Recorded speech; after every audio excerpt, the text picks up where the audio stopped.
నమస్తే, నా పేరు ప్రశాంతి. వై న్యూస్ కు స్వాగతం. ముందుగా హెడ్లైన్స్ చూద్దాం. అనకాపల్లి జిల్లాలో స్పీకర్ పర్యటన. నర్సీపట్నంలో ఆయుష్మాన్ ఆరోగ్య మందిరాన్ని ప్రారంభించిన అయ్యన్న. భోగాపురం ఎయిర్పోర్ట్ పనులను పరిశీలించిన కేంద్ర మంత్రి. వచ్చే ఏడాదిలోగా ప్రారంభిస్తామని రామ్మోహన్ నాయుడు వెల్లడి. కోటనందూరులో యనమల దివ్య ప్రజా దర్బార్. సమస్యల సత్వర పరిష్కార వేదిక. రాజమండ్రిలో సోము వీర్రాజుకు ఘన సత్కారం. బీజేపీ నేతపై ప్రశంసల వర్షం. తెలుగుదేశం పార్టీకి 4 దశాబ్దాలకు పైగా అంకిత భావంతో సేవలందించిన శ్రీ యనమల రామకృష్ణుడు గారి రాజకీయ ప్రస్థానాన్ని మరోసారి గుర్తు చేసుకుంటూ యనమల 42 వసంతాల రాజకీయ ప్రస్థానం పుస్తక ఆవిష్కరణ ఈ ఏప్రిల్ 10వ తేదీన గురువారం సాయి వేదిక గ్రౌండ్స్ తుని వేదికగా సాయంత్రం 4 గంటలకు అంగరంగ వైభవంగా జరగనుంది. ఈ అపూర్వమైన వేడుకకు మరింత విశిష్టత చేకూర్చడానికి ఎందరో మహానుభావులు, ప్రజానాయకులు గౌరవ అతిథులుగా, ముఖ్య అతిథులుగా, విశిష్ట అతిథులుగా, అలాగే విశిష్ట గౌరవ అతిథులుగా విచ్చేయనుండగా తామందరూ ఈ చారిత్రక ఘట్టానికి హాజరై విజయవంతం చేస్తారని ఆశిస్తూ అందరికీ హృదయపూర్వక స్వాగతం పలుకుతున్నారు శ్రీమతి యనమల దివ్య గారు. అనకాపల్లి జిల్లా నర్సీపట్నంలో ఆయుష్మాన్ ఆరోగ్య మందిర్ను స్పీకర్ చింతకాయల అయ్యన్న పాత్రుడు జిల్లా కలెక్టర్ విజయ్ కృష్ణన్ ప్రారంభించారు. అనంతరం యోగ విద్యార్థులు యోగాసనాలు వేశారు. హాస్పిటల్ నిర్మాణంలో సహకరించినందుకు జిల్లా కలెక్టర్ విజయ్ కృష్ణన్ను స్పీకర్ అయ్యన్న పాత్రుడు దంపతులతో కలిసి సత్కరించారు. ఈ సందర్భంగా స్పీకర్ చింతకాయల అయ్యన్న పాత్రుడు మాట్లాడుతూ 7 సంవత్సరాల క్రితం ప్రారంభించిన ఈ హాస్పిటల్ ఈ రోజు పూర్తయి ప్రజల సేవకు సిద్ధమవడం సంతోషకరమైన విషయమన్నారు. ఈ హాస్పిటల్లో దీర్ఘకాలిక వ్యాధులకు ఆయుర్వేద వైద్య విధానంలో మందులు అందించనున్నట్లు తెలిపారు. ముఖ్యంగా చర్మ వ్యాధులు, ఇతర అన్ని రకాల వ్యాధులకు ఆయుర్వేద చికిత్స అందుబాటులో ఉంటుందన్నారు. త్వరలోనే ఈ ఆయుష్మాన్ ఆరోగ్య మందిర్లో పంచకర్మ సేవలు కూడా ప్రారంభిస్తామని చెప్పారు. ఈ కార్యక్రమంలో Chintakayala Padmavathi, ZPTC Ramanamma, DCHO doctor Srinivasarao, DMHO doctor Jyothi, AYUSH regional deputy director doctor Jhansilakshmi, doctor Sudha Sarada, doctor BS Yashodadevi, doctor P Dastagiri తదితరులు పాల్గొన్నారు. నర్సీపట్నం హాస్పిటల్ గురించి నేను ప్రత్యేకంగా మీకు చెప్పనవసరం లేదు, మీ అందరికి తెలిసిందే. నేను ఎమ్మెల్యే అవ్వకముందు ఫస్ట్ టైం 83 ముందు మేడం ఇక్కడ చిన్న పెంకుటిల్లు అంటారు కదా, టైల్ హౌస్ ఉండేది ఇక్కడ. దాంట్లో 8 బెడ్ 9 బెడ్ హాస్పిటల్ అప్పుడు నేను ఫస్ట్ టైం ఎమ్మెల్యే అయ్యేటోడికి చూసి దీన్ని డెవలప్ సైట్ ఉంది, బాగానే ఉంది, హాస్పిటల్ అనుకున్నా. మరి ఎన్టీ రామారావు గారు ముఖ్యమంత్రి అయ్యారు ఫస్ట్ 83లో. అందరికి తెలిసిన విషయమే. అప్పుడు యంగెస్ట్ ఎమ్మెల్యే నేను ఆంధ్రాలో. అతను ఎందుకు యంగెస్ట్ ఎమ్మెల్యే ఎవరంటే పలానా అయ్యన్న పాత్రుడు గారు అంటే పిలమన్నారు. పిలవమంటే అప్పుడు వెళ్ళాను. నేను వెళ్తే చూసి నీ వయసు ఎంత అంటే 25 years అన్నాను. ఎవరు యంగెస్ట్ ఎమ్మెల్యే స్టేట్ అన్నాడు, భుజం తట్టేలాగా. అతను రామారావు గారి స్టైల్ మీకు తెలుసు కదా, ఏం వరం కావాలో కోరుకో అన్నాడు. అంటే నేను అన్నాను, మాకు హాస్పిటల్ కావాలి సార్ అన్నాను. ఓకే, హాస్పిటల్ లేదా అన్నాడు. లేదు సార్ అన్నాను. ఓకే అని చెప్పి 100 బెడ్ హాస్పిటల్ ఫైల్ తెమ్మని చెప్పి సంపించాడు. అలా పుట్టింది ఈ హాస్పిటల్. తర్వాత అలాగే ఎదుకుంటూ వచ్చింది. ఎంతో ఏజెన్సీ ఏరియా కూడా ఇక్కడికి వస్తారు ఎక్కువ. తర్వాత చింతపల్లి కానీ పాడేరు కానీ 9 హాస్పిటల్ ఉండేవి కాదు. చంద్రబాబు వచ్చింది, డెవలప్ అయింది. అయినా సరే ఏజెన్సీ కానీ ఇక్కడికి వస్తారు. అక్కడ తుని నుంచి కూడా డెలివరీకి ఇక్కడికి వస్తారు. డెలివరీ స్పెషాలిటీ ఇది ఇక్కడ మొదటి నుంచి. తుని నుంచి వచ్చేస్తారు. నేను అడిగే మీ హాస్పిటల్ ఉంది కదా అంటే లేదంటే ఇక్కడికి వచ్చేస్తారు. అంత ఫేమస్ హాస్పిటల్ అమ్మా. అది మొదటి నుంచి నాకు అదే ఇంట్రెస్ట్, 10 మంది పనికి వస్తాయని చేసాం. భోగాపురం ఎయిర్పోర్ట్ను డిసెంబర్ 2026 నాటికి పూర్తి చేస్తామని ముందుగా అనుకున్నప్పటికీ గడిచిన 6 నెలలుగా పనుల వేగాన్ని పెంచడంతో అనుకున్న కన్నా ముందే ఎయిర్పోర్ట్ పనులు పూర్తి చేసుకొని జూన్ 2026 నాటికే ప్రారంభించడం జరుగుతుందని పౌర విమానయాన శాఖ మంత్రి కింజారపు రామ్మోహన్ నాయుడు తెలిపారు. నవంబర్లో ఓవరాల్గా 49% ఉన్న పనులు నేడు 71% పెరిగిందని ఎర్త్ వర్క్స్ పూర్తయిందని తెలిపారు. Runway 97%, టాక్సీవే 92%, terminal building 60%, ATC tower 72%, ancillary భవనాలు 43%, మెయిన్ అప్రోచ్ రహదారుల పనులు 37% పూర్తయ్యాయని అన్నారు. మంత్రి రామ్మోహన్ నాయుడు భోగాపురం ఎయిర్పోర్టు పనులను పరిశీలించారు. అనంతరం మీడియాతో మాట్లాడుతూ గత పాలకుల నిర్లక్ష్యం కారణంగా 26% ఉన్న విమానాశ్రయం నిర్మాణం పనులు నేడు 71%కి చేరుకున్నాయని తెలిపారు. ఎయిర్పోర్ట్ తాలూకా కార్యక్రమాలు అతి త్వరగా పూర్తి చేయాలన్న ఆలోచనతో ఇక్కడ ఉన్నటువంటి కాంట్రాక్టర్స్ అలాగే గవర్నమెంట్ సిబ్బంది అందరికీ కూడా ఒక కొలాబరేటివ్ ఎఫర్ట్గా ముందుకు నడిపించే కార్యక్రమం చేస్తున్నాం. అయితే ఎవ్రీ మంత్ కూడా రివ్యూ చేయాలన్న ఆలోచనతో ప్రభుత్వం వచ్చిన తర్వాత ఒక 5 నెలలు కూడా కంటిన్యూస్గా చేశాం. తర్వాత పార్లమెంట్ బడ్జెట్ సెషన్స్ రావడం, అలాగే మనకి మధ్యలో కోడ్ కూడా ఎమ్మెల్సీ ఎన్నికలు జరగడం వల్ల కోడ్ రావడం వల్ల ఒఫీషియల్గా ఇక్కడ రివ్యూ చేసుకోలేకపోయాం. మళ్ళీ ఇప్పుడు పార్లమెంట్ బడ్జెట్ సమావేశాలు కూడా పూర్తయిన వెంటనే ఏప్రిల్ నెలలో ఈరోజు రివ్యూ చేసుకున్నాం. గతంలో చూసుకుంటే 10th నవంబర్ 2024లో లాస్ట్ విజిట్ చేసినప్పుడు అప్పుడు ఓవరాల్గా ఎయిర్పోర్ట్ తాలూకా ప్రోగ్రెస్ 49% జరిగింది. సుమారు హాఫ్ వేలో మనం రీచ్ అయిన తర్వాత ఈ 5 నెలల కాలంలో 71%కి ఈరోజు భోగాపురం ఎయిర్పోర్ట్ తాలూకా పనులు పూర్తి చేసుకునే దశలో ఉన్నాం. ఎర్త్ వర్క్స్ ఏవైతే ఎర్త్ వర్క్స్ ఎయిర్పోర్ట్ తాలూకా కాంపౌండ్ సైట్లో మనం అందరూ కూడా చేయాల్సి ఉన్నాయో అది ఆల్మోస్ట్ 99.3% గతంలో జరిగితే ఇప్పుడు పూర్తిగా 100% ఎర్త్ వర్క్స్ అన్నీ కూడా మనం సైట్లో కంప్లీట్ చేసుకోవడం జరిగింది. ఎయిర్పోర్ట్కి ముఖ్యమైనటువంటిది రన్వే తాలూకా పనులు 65% గతంలో జరిగితే ఇప్పుడు 97% రన్వే తాలూకా పనులు కూడా మనం పూర్తి చేసుకున్నాం. ట్యాక్సీవే రన్వేకి అదనంగా ఉన్నటువంటి ట్యాక్సీవే కూడా గతంలో 41% జరిగితే ఇప్పుడు 92% వరకు ట్యాక్సీవే తాలూకా పనులు కూడా పూర్తి చేశాం. నిర్మించుకున్నా అంటే కేవలం రేపు భవిష్యత్తులో ఉండే డిమాండ్కే కాకుండా పెద్ద ప్లేన్స్ కూడా ఇక్కడ ల్యాండ్ అవ్వాలనంటే ముందు చూపుతో పెద్ద రన్వేని కూడా మనం ఎస్టాబ్లిష్ చేసుకున్నాం. కాబట్టి సుమారు 40 మిలియన్ కెపాసిటీ ఉండే ఎయిర్పోర్ట్గా ఇది తయారు చేయొచ్చు మనం భవిష్యత్తులో కూడా. విశాఖపట్నంకి ఈ యొక్క ఉత్తరాంధ్ర ప్రాంతానికి ఒక 30 సంవత్సరాలు 40 సంవత్సరాల వరకు పూర్తిగా ఇక్కడ ఉండే డిమాండ్ని కేటర్ చేసే విధంగా ఎయిర్పోర్టు మనకందరికీ కూడా ఉపయోగపడబోతుంది. వీలైనంత త్వరగా చేయాలనే ప్రయత్నంతో ఎప్పటికప్పుడు రివ్యూ మీటింగ్లు కూడా చేస్తున్నాం. ప్రభుత్వ విప్ యనమల దివ్య ప్రజాపాలన ప్రశంసలు అందుకుంటున్నాయి. ప్రజా సమస్యల పరిష్కారానికి ప్రభుత్వ యంత్రాంగం ప్రజల ముంగిటికు తీసుకువచ్చి సత్వర పరిష్కారం చూపుతున్న ఎమ్మెల్యే యనమల దివ్య ఇవాళ కోటనందూరులో నిర్వహించిన ప్రజా దర్బార్కు విశేష స్పందన లభించింది. ప్రజలకు జవాబుదారీగా అధికార యంత్రాంగం ఉండాలని, ప్రజా సమస్యలకు కాలపరిమితి నిర్దేశించి పరిష్కరించాలని తుని ఎమ్మెల్యే యనమల దివ్య ఆదేశించారు. గ్రీవెన్స్ లో భాగంగా ఇవాళ మండల కేంద్రం కోటనందూరులో ఆమె ప్రజా దర్బార్ను నిర్వహించారు. ఎమ్మెల్యే దృష్టికి వెళ్తే ఎలాంటి సమస్య అయినా పరిష్కారం అవుతాయన్న నమ్మకం గూడు కట్టుకున్న ప్రజలు ప్రజా దర్బార్కు వచ్చారు. యనమల దివ్యకు వినతులు అందించి తమ సమస్యకు పరిష్కార మార్గం చూపాలని వేడుకున్నారు. ప్రతి అర్జీదారుడితో చాలా ఓపికగా విన్న యనమల దివ్య వారి సమస్యలు అడిగి తెలుసుకున్నారు. సంబంధిత శాఖాధిపతుల దృష్టికి తీసుకెళ్లి పరిష్కరించాలని ఆదేశించారు. ఈ కార్యక్రమంలో వివిధ శాఖల అధికారులతో పాటు మండల టీడీపీ అధ్యక్షుడు గాడి రాజాబాబు, మాజీ MPP Dantuluri Chiranjeeviraju, market committee chairman Ankareddy Ramesh, Lova chairman Gorli Atchannaidu, Velaga Venkatakrishnarao, Bodapati Satyanarayana, Penumochu Nageswararao, Ankareddy Rajaseshu తదితరులు పాల్గొన్నారు.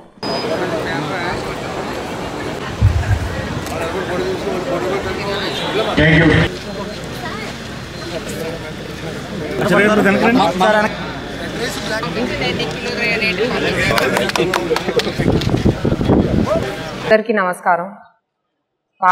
కూటమి పార్టీ ఆదేశాల మేరకు ప్రతి బుధవారం ప్రజా దర్బార్ అనేది నిర్వహించవలసిందిగా పార్టీ ఆదేశాలు. ఇవాళ బుధవారం కాబట్టి మనం కోటనందూరు మండలంకి వచ్చి ఇక్కడ ప్రజా దర్బార్ ఏర్పరచుకున్నాం. దాదాపు 50 అర్జీలు పైగా వచ్చినాయి. ఇవాళ చాలా మటుకు రెవెన్యూ సమస్యలే, ఎక్కడ చూసినా ల్యాండ్ సమస్యలే ఎక్కువగా ఉన్నాయి. ల్యాండ్ ఆక్రమణలు కానీ ఇవన్నీ చాలా ఎక్కువగా ఉన్నాయి. అలాగే డ్రైన్స్ కానీ, రోడ్స్ కానీ, బరియల్ గ్రౌండ్స్ కానీ కోరారు ప్రజలందరూ కూడా. ఇవన్నీ త్వరలో పరిష్కరిస్తాము. డిపార్ట్మెంట్స్తో మాట్లాడి ఇవన్నీ కూడా త్వరలో పరిష్కరించాలని మేము డిపార్ట్మెంట్స్ని కోరుతున్నాము. కూటమి ప్రభుత్వం ఎప్పుడు ప్రజల ఆకాంక్షల మేరకు నడుచుకుంటూ పోతుంది, ముందుకు సాగుతుంది. ప్రజల ప్రాబ్లమ్స్ తీర్చడమే ఒక ధ్యేయంగా ముందుకు వెళ్తున్నాం మేమంతా కూడా. పార్టీకి అంకిత భావంతో పనిచేసే వారికి భారతీయ జనతా పార్టీ సరైన సమయంలో తగినంత గుర్తింపు ఇస్తుందని కేంద్ర మంత్రి శ్రీనివాస్ వర్మ అన్నారు. శాసన మండలికి రెండవసారి ఎన్నికైన సందర్భంగా రాజమండ్రిలో సోము వీర్రాజు అభినందన సభ జరిగింది. ఈ సభకు ముఖ్య అతిథిగా విచ్చేసిన కేంద్ర మంత్రి శ్రీనివాస వర్మ అనపర్తి ఎమ్మెల్యే నల్లమల్లి రామకృష్ణారెడ్డితో కలిసి సోము వీర్రాజును ఘనంగా సత్కరించారు. క్షేత్రస్థాయిలో కార్యకర్తగా తిరిగి పార్టీ విధానాలని ప్రజా బాహుళ్యంలోకి తీసుకువెళ్ళగలిగారో, ఎవరైతే నిబద్ధత కలిగినటువంటి కార్యకర్తలుగా పనిచేశారో వారిని అందలం ఎక్కించడం లాంటి ఒక అద్భుతమైనటువంటి కార్యక్రమాన్ని భారతీయ జనతా పార్టీ తొలి నుంచి కూడా చేపడుతూనే ఉంది. అందులో భాగంగానే ఇందాక చెప్పారు, 3 దశాబ్దాల పాటు కార్యకర్తగా అనితర సాధ్యమైనటువంటి కార్యక్రమాలు నిర్వహించినటువంటి వ్యక్తిగా భూపతిరాజు శ్రీనివాస్ వర్మ గారికి కేంద్ర మంత్రి పదవి ఇవ్వటం, అదేవిధంగా మాధవ్ గారికి ఎమ్మెల్సీ ఇవ్వటం, అదేవిధంగా ఇవాళ సోము వీర్రాజు గారిని రెండో పర్యాయం సైతం ఎమ్మెల్సీగా తీసుకోవడం అంటే దీన్ని బట్టి అర్థం చేసుకోవాల్సింది ఇక్కడ డబ్బు మరొకటి ప్రధానం కాదు, కులం ప్రధానం కాదు. కేవలం నిబద్ధతతో పనిచేసినటువంటి వాళ్ళు, అంకిత భావంతో పనిచేసినటువంటి వాళ్ళు, నిరంతరం పార్టీ ప్రయోజనాలని కాపాడడానికి కృషి చేసినటువంటి వారికి మాత్రమే భారతీయ జనతా పార్టీ ప్రత్యేకత స్థానం ఇస్తుందనేటువంటి మాటని ఈ సందర్భంగా అర్థమవుతూ ఉంది. మొదటి సమావేశానికి వచ్చినప్పుడు రాజమండ్రిలో సుబ్రహ్మణ్య మైదానంలో జరిగినటువంటి సమావేశంలో ఆయన రాష్ట్ర బీజేపీ కార్యదర్శిగా బాధ్యతలు స్వీకరించారు.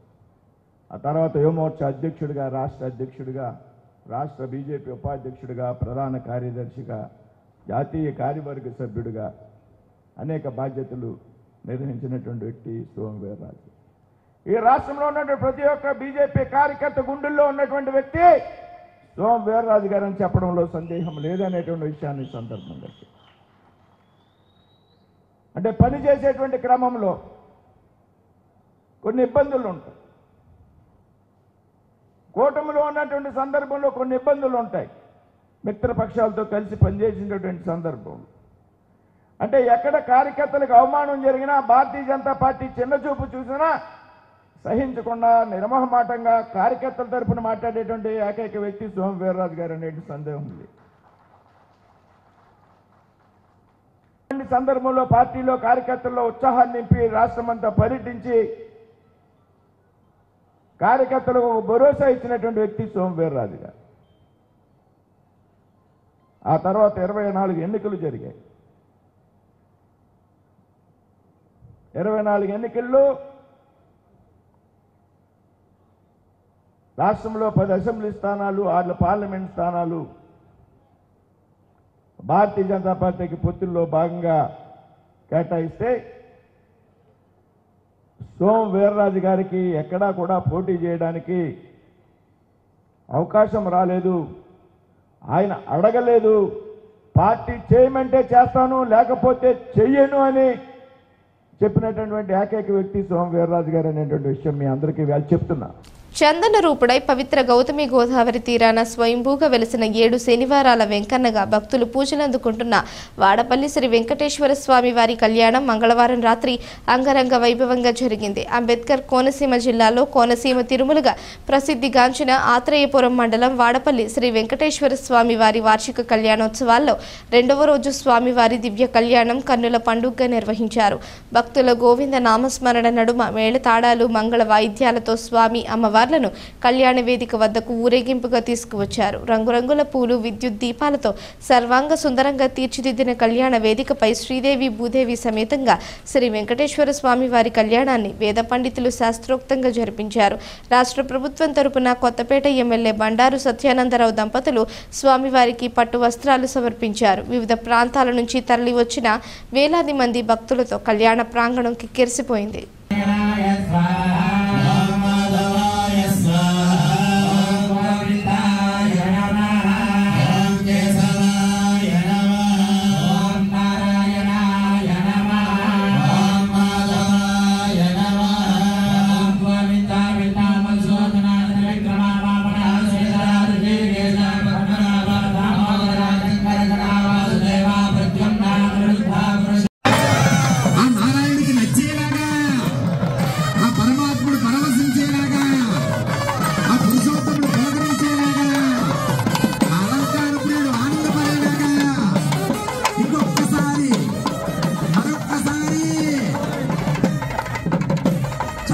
పలకాలి మహానుభావుడికి.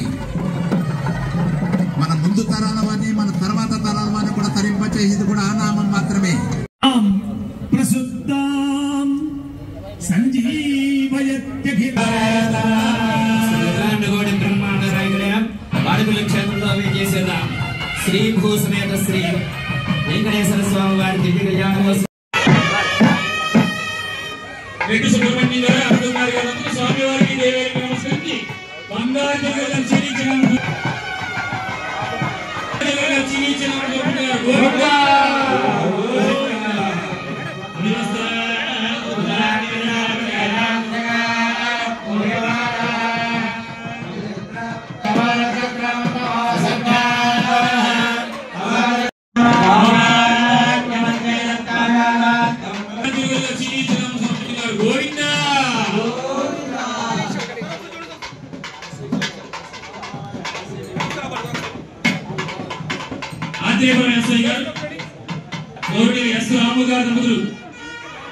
స్వామి వారికి మోదన శ్రీ బిఆర్వి రమేష్ బాబు గారి దంపతులు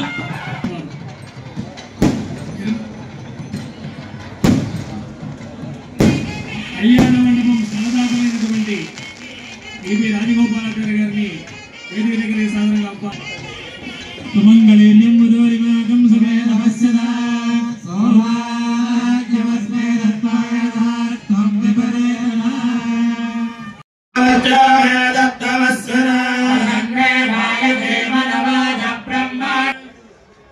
స్వామివారికి పాద ప్రక్షాళనం చేసి కళ్యాణ వస్త్రాలు సమర్పించి గోదానాన్ని కూడా చేస్తూ ఏకేచ పృథివీమను ఏ అంతరిక్షే దివిదేభ్యః సర్వేభ్యో నమః. ఆ భుజకీర్తనకు స్వామి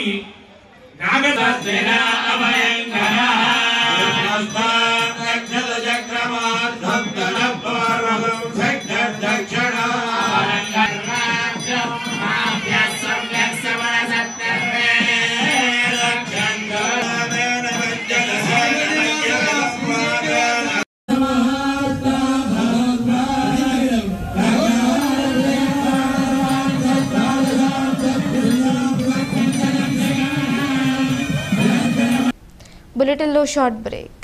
తెలుగుదేశం పార్టీకి 4 దశాబ్దాలకు పైగా అంకిత భావంతో సేవలందించిన శ్రీ యనమల రామకృష్ణుడు గారి రాజకీయ ప్రస్థానాన్ని మరోసారి గుర్తు చేసుకుంటూ యనమల 42 వసంతాల రాజకీయ ప్రస్థానం పుస్తక ఆవిష్కరణ ఈ ఏప్రిల్ 10వ తేదీన గురువారం సాయి వేదిక గ్రౌండ్స్ తుని వేదికగా సాయంత్రం 4 గంటలకు అంగరంగ వైభవంగా జరగనుంది. ఈ అపూర్వమైన వేడుకకు మరింత విశిష్టత చేకూర్చడానికి ఎందరో మహానుభావులు, ప్రజానాయకులు గౌరవ అతిథులుగా, ముఖ్య అతిథులుగా, విశిష్ట అతిథులుగా, అలాగే విశిష్ట గౌరవ అతిథులుగా విచ్చేయనుండగా తామందరూ ఈ చారిత్రక ఘట్టానికి హాజరై విజయవంతం చేస్తారని ఆశిస్తూ అందరికీ హృదయపూర్వక స్వాగతం పలుకుతున్నారు శ్రీమతి యనమల దివ్య గారు. Welcome back to news. ప్రజారోగ్యానికి పెద్దపీట వేస్తున్న కూటమి ప్రభుత్వం ఆ దిశగా ప్రణాళికలు రూపొందిస్తుందని ప్రభుత్వ విప్ యనమల దివ్య చెప్పారు. తుని మండలం కవలపాడులో వాసవి ట్రస్ట్ భవనంలో ఏర్పాటు చేసిన మహిళల ఉచిత క్యాన్సర్ పరీక్షా శిబిరాన్ని ఆమె ప్రారంభించారు. నిరుపేదలకు వైద్య సేవలు అందించేందుకు ప్రభుత్వంతో పాటు సంస్థలు కూడా ముందుకు రావాల్సిన అవసరం ఉందని ప్రభుత్వ విప్ యనమల దివ్య అన్నారు. కవలపాడులో Vasavi charitable trust, Vasavi club, Vasavi Vanitha club, Vasavi seniors club, అవోగా సంస్థలు సంయుక్తంగా ఏర్పాటు చేసిన మహిళా ఆరోగ్య వికాస్ గర్భాశయం రొమ్ము క్యాన్సర్ పరీక్షా శిబిరాన్ని ఆమె ప్రారంభించారు. ఇలా వైద్య శిబిరాల ద్వారా పేదలకు మెరుగైన వైద్య సేవలు అందించడం అభినందనీయమన్నారు. మాజీ ఎమ్మెల్యే రాజా అశోక్ బాబు, యనమల రాజేష్, ఇనుగంటి సత్యనారాయణ, సుర్ల లోవరాజు, కుసుమంచి శోభారాణి సత్యనారాయణ, మల్లా గణేష్, కుచ్చర్లపాటి రూపాదేవి, ప్రోగ్రాం చైర్మన్ కోట్ల వెంకటరమణ, కుసుమంచి వాసు, దాసరి నూకయ్య శెట్టి, కడపిశెట్టి సూర్యప్రకాష్ తదితరులు ఈ కార్యక్రమంలో పాల్గొన్నారు. మన మహిళల ఆరోగ్యం బాగుండాలనే ఒకనొక ఆలోచనతోటి వాళ్ళ ఇది ఏర్పాటు చేయడం జరిగింది. మీరందరూ కూడా దాదాపు ఇప్పుడు చెప్పారు 100 మంది వరకు రిజిస్టర్ అయ్యారని. మీరందరూ కూడా ఇక్కడ రిజిస్టర్ చేసుకొని మీరు ఇంటికి వెళ్ళి ఇంకో 10 మందిని తీసుకురండి. ఎందుకంటే ఈ రోజుల్లో క్యాన్సర్ అవేర్నెస్ అనేది చాలా ఇంపార్టెంట్. ముఖ్యంగా బ్రెస్ట్ క్యాన్సర్ అందరూ చేయించుకుంటున్నారు. సర్వైకల్ క్యాన్సర్ అనేది కూడా ఈ రోజుల్లో చాలా కేసెస్ చూస్తున్నాను నేను సిటీలో. వీటిలో కూడా. కాబట్టి మీరందరూ కూడా సర్వైకల్ క్యాన్సర్ దాన్ని కూడా స్క్రీనింగ్ టెస్ట్ తప్పకుండా చేయించుకొని మీతో పాటు ఒక 10 మందిని తీసుకొని వచ్చి మీరు ఒక మహిళ ఒక ఇంటికి బాగుందంటే ఒక ఇల్లు అంతా చక్కగా ఉంటుంది. మహిళ ఆరోగ్యం బాగుందంటే ఆ ఇల్లు కలకల్లాడుతుంది. కాబట్టి నా ప్రాధాన్యం ఎక్కువ యువత. మళ్ళీ అందుకే యువత కోసం నేను మొన్న జాబ్ మేళా పెట్టించాను. అలాగే ఇవాళ మహిళ కోసం క్యాన్సర్ స్క్రీనింగ్ టెస్ట్ అనేది నిర్వహిస్తున్నాము వాసవి క్లబ్ వాళ్ళ సహకారంతో. మీరందరూ కూడా చేయించుకొని ఇంకో 10 మంది మీ వంతు సహాయం మీరు చేయాలి ఈ స్క్రీనింగ్ టెస్ట్కి. అందరూ చక్కగా అందరూ ఆరోగ్యంతో బయటపడాలని నేను కోరుకుంటున్నాను. Thank you. మునగపాకలు అనకాపల్లి నుంచి అచ్యుతాపురం రోడ్డు విస్తరణ భూ నిర్వాసితులతో అఖిలపక్ష నాయకులతో అనకాపల్లి ఆర్డీఓ షేక్ ఆయేషా బేగం అవగాహన సదస్సు నిర్వహించారు. ఆ అవగాహన సదస్సులో వైఎస్ఆర్ కాంగ్రెస్ పార్టీ రాష్ట్ర కార్యదర్శి బొడ్డేడ ప్రసాద్, జడ్పీటీసీ పెంటకోట స్వామి సత్యనారాయణ, వైసీపీ మండల అధ్యక్షుడు ఆడారి అచ్చినాయుడు, మండల తెలుగుదేశం పార్టీ అధ్యక్షులు దొడ్డి శ్రీనివాసరావు, జనసేన పార్టీ అధ్యక్షులు టెక్కలి పరశురాం మరియు ఇతర రాజకీయ పార్టీ నాయకులు పాల్గొన్నారు. ఈ సందర్భంగా బొడ్డేడ ప్రసాద్ మరియు భూ నిర్వాసితులు మాట్లాడుతూ మాకు ఎటువంటి టీడీఆర్లు వద్దంటూ నగదు రూపంలో అకౌంట్లో నష్టపరిహారం జమ చేయాలని డిమాండ్ చేశారు. మేమంతా అభివృద్ధికి అడ్డు కాదని, అభివృద్ధి అయితే ఈ ప్రాంతం అభివృద్ధి చెందుతుందని అన్నారు. మాకు గతంలో చెప్పిన విధంగా నగదు రూపంలో మాకు అమౌంట్ ఇప్పించాలని కోరారు. టీడీఆర్లు ఎట్టి పరిస్థితుల్లో వద్దని, నష్టపరిహారం నగదు రూపంలోనే అకౌంట్లో జమ చేయాలని డిమాండ్ చేశారు. ఏదైతే భూములు కోల్పోతున్నా నిర్వాసితులతో ఒక సమావేశం ఏర్పాటు చేయడం జరిగింది. ఆ సమావేశంలో అందరూ కూడా ముక్తకంఠంతో మునోబా గ్రామంలో 176 మంది రైతులు భూములు కోల్పోతున్నారు. ఈ రోడ్డు విస్తరణలో భూములు కోల్పోతున్న ప్రతి ఒక్కరు కూడా ముక్తకంఠంతో మాకు టీడీఆర్ వద్దని చెప్పడం జరిగింది. దీని ప్రధాన కారణం గత ప్రభుత్వంలోనే ప్రతి గ్రామంలో అప్పుడున్న ప్రభుత్వ అధికారులు గ్రామ సభలు పెట్టి ఒక్కొక్క గ్రామానికి ఒక్కొక్క రేటు ఫిక్స్ చేయడం జరిగింది. ఆ ఫిక్స్ చేసిన రేటు ఆ రోజుకి కూడా చాలా తక్కువైనప్పటికీ కూడా ఈ రోడ్డు విస్తరణకి ఎవరో వ్యతిరేకం కాదు, అభివృద్ధి జరగాలి, అభివృద్ధికి ఆటంకం కాకూడదు, మన వల్ల ఈ ప్రాంత అభివృద్ధి ఆగకూడదు ఉద్దేశంతో రైతులందరూ కూడా పెద్ద మనసుతో వారు నష్టపోతున్నప్పటికి కూడా ప్రభుత్వం ఇచ్చిన తక్కువ రేటుకి కూడా ఒప్పుకోవడం జరిగింది. తర్వాత ప్రభుత్వాలు మారడం, మళ్ళీ ఇప్పుడు కూటమి ప్రభుత్వం రావడం జరిగింది. కూటమి ప్రభుత్వం వచ్చిన తర్వాత మళ్ళీ మరొకసారి ఎంఆర్ఓలు గ్రామ సభలు పెట్టి ఈ రోడ్డు విస్తరణ మీరు సహకరించండి, గత ప్రభుత్వంలో ఏదైతే రేటు నిర్ణయించామో అదే రేటు మళ్ళీ ఇస్తామని చెప్పడం జరిగింది. ఆ రోజు ఇక్కడ ఉన్న రైతాంగం అంతా కూడా గత ప్రభుత్వంలో నిర్ణయించిన రేటుకి ఇప్పటికీ 2 years గడిచిపోయింది. 2 సంవత్సరాల కాలం దాటింది. అందులో 2 సంవత్సరాలు పెరిగింది కాబట్టి తర్వాత వచ్చిన ప్రభుత్వాలు కూడా ఇక్కడ మార్కెట్ వాల్యూని పెంచాయి. కాబట్టి గతంలో ఇచ్చిన రేటు కంటే ఇంకా ఎంతో కొంత పెంచమని చెప్పి ఆ రోజు అనకాపల్లి పట్టణానికి చెందిన ఆర్ఎంపీ డాక్టర్ బుద్ధ శ్రీనివాసరావు జిల్లా కలెక్టర్ కార్యాలయం ముందు మీడియాతో ఆయన ఆవేదన వ్యక్తపరిచారు. కుటుంబ సభ్యులు మా తాతల దగ్గర నుంచి సంక్రమించిన 98 సెంట్ల భూమిని అక్రమంగా దౌర్జన్యంగా తీసుకోవాలని చూస్తున్నారు. దీనిపై రాష్ట్ర ముఖ్యమంత్రి, రాష్ట్ర ఉప ముఖ్యమంత్రి అలాగే నారా లోకేష్ కు రాష్ట్ర హోం మినిస్టర్ వంగలపూడి అనితకు నా ఆవేదన అర్జీల ద్వారా ఫిర్యాదు చేశాం. దానికి స్పందించి జిల్లా కలెక్టర్ స్వయంగా ఆర్డర్ పాస్ చేశారు. జిల్లా కలెక్టర్ కు, జాయింట్ కలెక్టర్ కు నా ఆవేదన వ్యక్తపరిచిన కూడా ఎటువంటి స్పందన కూడా లేకపోవడంతో సోమవారం కలెక్టర్ కార్యాలయం ముందు మీడియా ద్వారా అందరికీ తెలియాలని తెలియపరిచాను. నా కుటుంబంలో నా యొక్క భూమిలోనికి రానివ్వకుండా గత సంవత్సరం నుంచి నన్ను బెదిరింపులకు గురి చేస్తున్నారని ఆవేదన వ్యక్తపరిచారు. నా యొక్క భూమి నాకు అప్పగించాలి, లేని పక్షంలో నా కుటుంబం అంతా జిల్లా కలెక్టర్ కార్యాలయం ముందు న్యాయం జరిగే వరకు కూర్చొని మా బాధను విన్నవించుకుంటామని తెలిపారు. నా యందు దయ ఉంచి నాకు న్యాయం జరిగేలా చూడాలని జిల్లా కలెక్టర్ జిల్లా ఎస్పీకి అర్జీ ద్వారా విన్నవించుకున్నానని చెప్పారు. కొందరు దుర్మార్గులు మాది కావాలని భూమి కబ్జా చేసేసి 8 సెంట్లు కబ్జా చేసేసి నా మీద అటాక్ చేసి పైపు వచ్చి నా భూమిలో నేను అడిగితే మా కుటుంబం మొత్తం చంపేసిన సరే ఉన్నది అడిగిపోతారట. అంత దౌర్భాగ్యం చేస్తుంటారు. ఇదే విషయం కలెక్టర్ గారికి, జాయింట్ కలెక్టర్ గారికి, అందరికీ కూడా ఎస్పీ గారికి కంప్లైంట్ చేసినప్పుడు కూడా ఎవరూ పట్టించుకోలేదండి. దీంట్లో అన్ని ఆధారాలు ఉన్నాయి. ఎవరెవరికి ఎప్పుడెప్పుడు కంప్లైంట్లు పెట్టాను, ఎవరికి ఎన్ని ఆధారాలు ఉన్నాయి, అన్నీ కూడా ఉన్నాయి సార్. నేను ఇది అబద్ధం ఆడితే ఇక్కడ వృద్ధి తీసుకొచ్చాను. కలెక్టర్ గారు మేడం సమస్యలు వృద్ధి తెలిసిన రెడీ, మా కుటుంబం మొత్తం రెడీగా ఉన్నాం. కానీ మంచి దుర్మార్గంగా, ఇంత దుర్మార్గంగా ఎవరికి ఇస్తారని ఊహించలేదు సార్. ఇదే ప్రాపర్టీ 2006లో జాయింట్ కలెక్టర్ గారు ఆర్డర్ మీద నాకు వచ్చింది. ల్యాండ్ 98 సెంట్లు కొలిచిపోయి నాకు చెప్పారు. ఈ రోజు అధికారులు అక్కడ నుంచి సీఎంఓ ఆఫీసులు, సో 2 సార్లు సీఎంఓ ఆఫీస్కి వెళ్ళే సరే అక్కడ అధికారులు స్పందిస్తుంటారు. సార్ మీ భూమి నీకు ఇప్పించే బాధ్యత మాదే, మీరు బాధపడకొద్దు, హ్యాండిక్యాప్ అయినా మీరు అంతవరకు వచ్చారు మీరు, కానీ మీరు బాధపడదు దయచేసి, మేము ఇప్పించే బాధ్యత మాది. అక్కడ హామీ ఇస్తుంటారు, ఇక్కడ చాలా మంది అక్కడ కాపీ ఇస్తుంటే ఇక్కడ అధికారులు చేసే పని ఇంకోటి చేస్తుంటారు. చాలా కోటనందూరు మండలం ప్రాథమిక ఆరోగ్య కేంద్రం అభివృద్ధి కమిటీ చైర్మన్ వెలగ వెంకటకృష్ణారావు భవిష్యత్తులో మరింత ఉన్నత శ్రేణి పదవులను అధిష్ఠించాలని మర్చెంట్ అసోసియేషన్ ప్రముఖులు ఆకాంక్ష వ్యక్తం చేశారు. కాకినాడ జిల్లా తుని మర్చెంట్ అసోసియేషన్ భవనంలో క్యాష్యూ అసోసియేషన్ మర్చెంట్ అసోసియేషన్ ఆధ్వర్యంలో సంయుక్తంగా కోటనందూరు మండలం ప్రాథమిక ఆరోగ్య కేంద్రం అభివృద్ధి కమిటీ చైర్మన్ గా వెలగ వెంకటకృష్ణారావు ఘనంగా సత్కరించారు. ఈ సందర్భంగా వర్తక ప్రముఖులు మాట్లాడుతూ గత ఎన్నికల్లో తెలుగుదేశం పార్టీకి ఆయన చేసిన సేవలు తగిన గుర్తింపు లభించిందని భవిష్యత్తులో మరిన్ని పదవులు ఆయనను అలంకరించాలన్నారు. పార్టీతో పాటు సామాజిక వర్గ గుర్తింపుగా ఆర్యవైశ్య మహాసభ కాకినాడ జిల్లా వైస్ చైర్మన్ గా బాధ్యతలు స్వీకరించడం ఎంతో అభినందనీయమన్నారు. తన రాజకీయ ఎదుగుదల ద్వారా మరింత మంది యువతను అభివృద్ధి పదంలో నడిపించాలని ఆకాంక్షించారు. ఈ కార్యక్రమంలో ప్రముఖ వాణిజ్యవేత్తలు కలిదింటి సత్యనారాయణ రాజు, కుసుమంచి సుబ్బారాయులు, కుసుమంచి సత్యనారాయణ, దొంతలశెట్టి మల్లికార్జునరావు, వెలగల అమర్నాథ్ రెడ్డి, శ్రీనివాసరావు, సత్యనారాయణ, శివాజీ, వ్యాపారులు ప్రముఖులు పాల్గొన్నారు.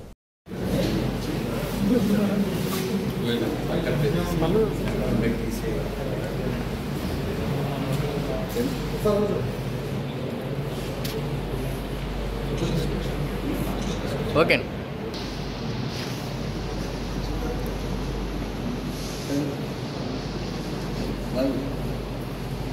నాగు రాధాకృష్ణ అరే వెంకటేశ్వర రాదా కదా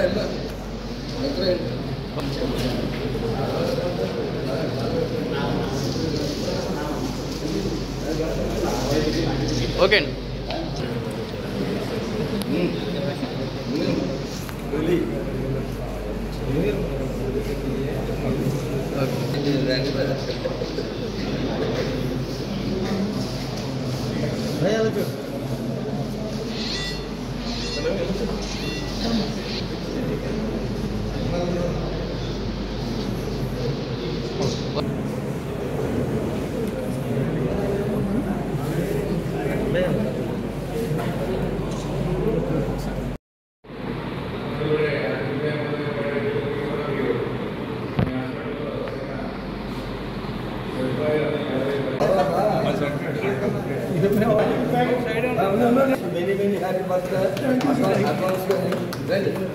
అందరూ వచ్చేయండి, ఎలా వచ్చేయండి, అందరూ రండి సార్ రండి.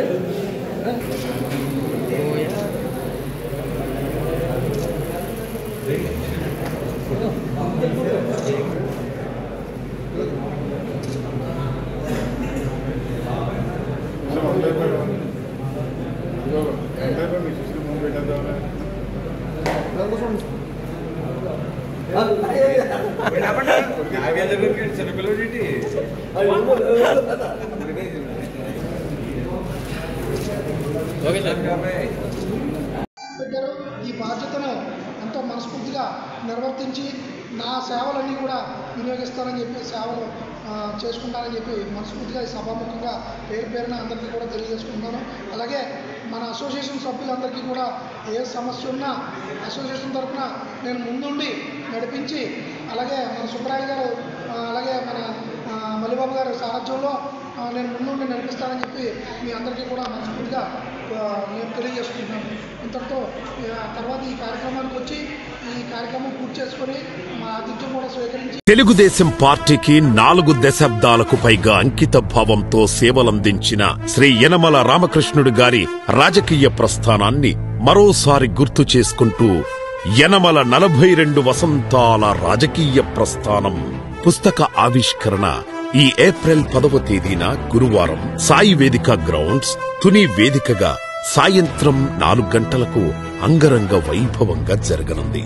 ఈ అపూర్వమైన వేడుకకు మరింత విశిష్టత చేకూర్చడానికి ఎందరో మహానుభావులు, ప్రజానాయకులు గౌరవ అతిథులుగా, ముఖ్య అతిథులుగా, విశిష్ట అతిథులుగా, అలాగే విశిష్ట గౌరవ అతిథులుగా విచ్చేయనుండగా తామందరూ ఈ చారిత్రక ఘట్టానికి హాజరై విజయవంతం చేస్తారని ఆశిస్తూ అందరికీ హృదయపూర్వక స్వాగతం పలుకుతున్నారు శ్రీమతి యనమల దివ్య గారు.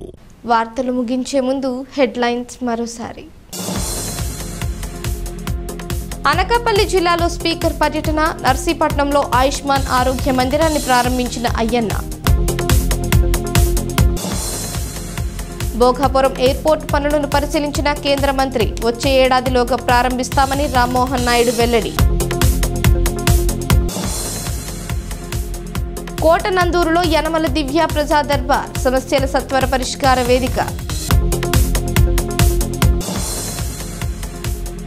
రాజమండ్రిలో సోము వీర్రాజుకు ఘన సత్కారం, బీజేపీ నేతపై ప్రశంసల వర్షం. ఈ వార్తలు ఇంతటితో సమాప్తం. తిరిగి ప్రసారం అయ్యే వై న్యూస్లో మళ్ళీ కలుసుకుందాం. అంతవరకు సెలవు. నమస్కారం.